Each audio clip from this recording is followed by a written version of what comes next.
Ayun guys, may naisip na ako kung anong gagawin ko sa aking pusit.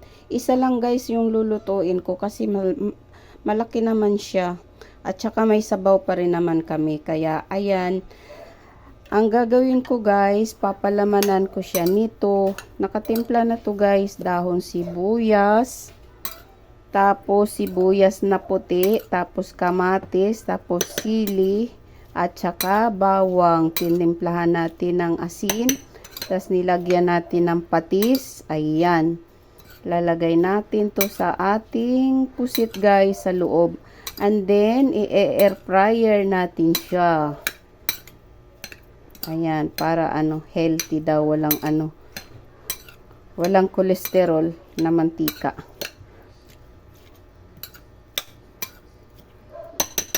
Ngayon, tatanggalan natin. Anong gagawin natin dito? Tatanggalin natin siya guys. Sa ito lang naman guys. Oh. Ayan. And then, na kinain ba niya ba? Ito guys, wala naman oh. Wala naman siyang kinain na kakaiba. Kulay puti lang yung laman niya guys, siguro itlog. Ayan, tapos huhugasan natin to, and then lalagay na natin ang ating Di natin to tatanggalin yung niya guys. Hugasan lang natin. Tapos ilalagay na natin ang ating palaman sa loob.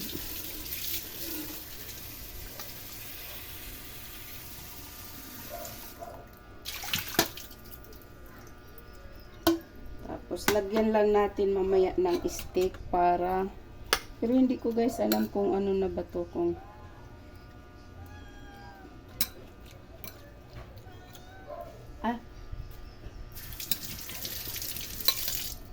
grabe guys, ang anghang pala. Hala. Ang anghang pala nito. Dagdagan natin ng asin.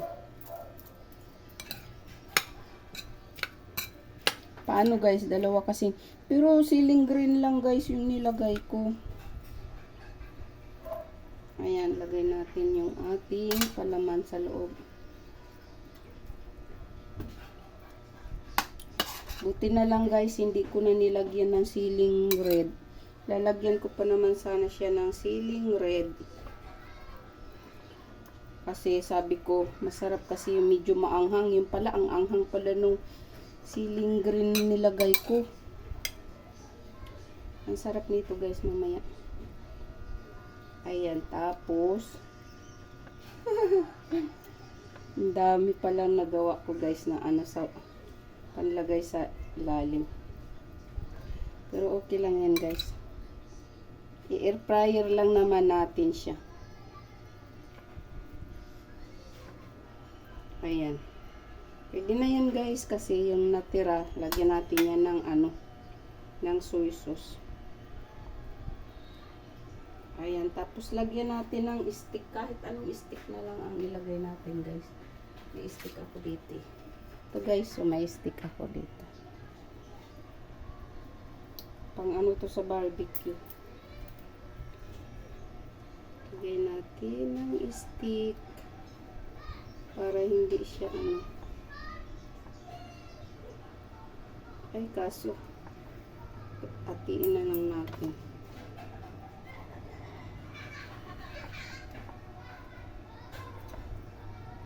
Ayan, ganyan lang natin yan guys. para hindi ba lalabas yung niya. Ayan. O, diba guys? Okay ba? Tapos, ilagay na natin sa ating air fryer.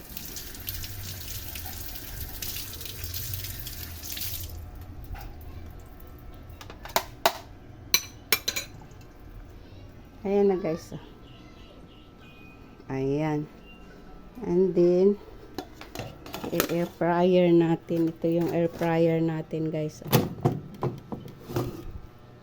mayroon siyang ano guys, paper sa loob. Kasi nilalagyan namin ito guys ng paper sa loob para hindi siya ano.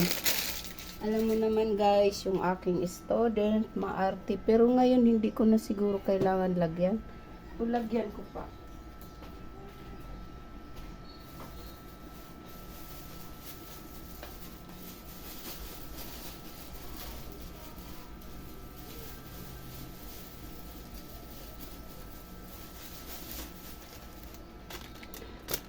Ayan na guys, ang ating air fryer na ano pansapin.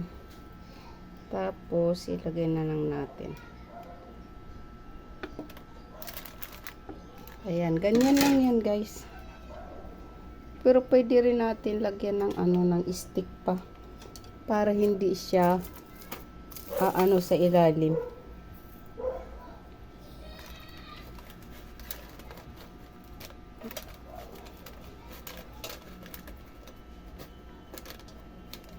Ayan, iganyan natin.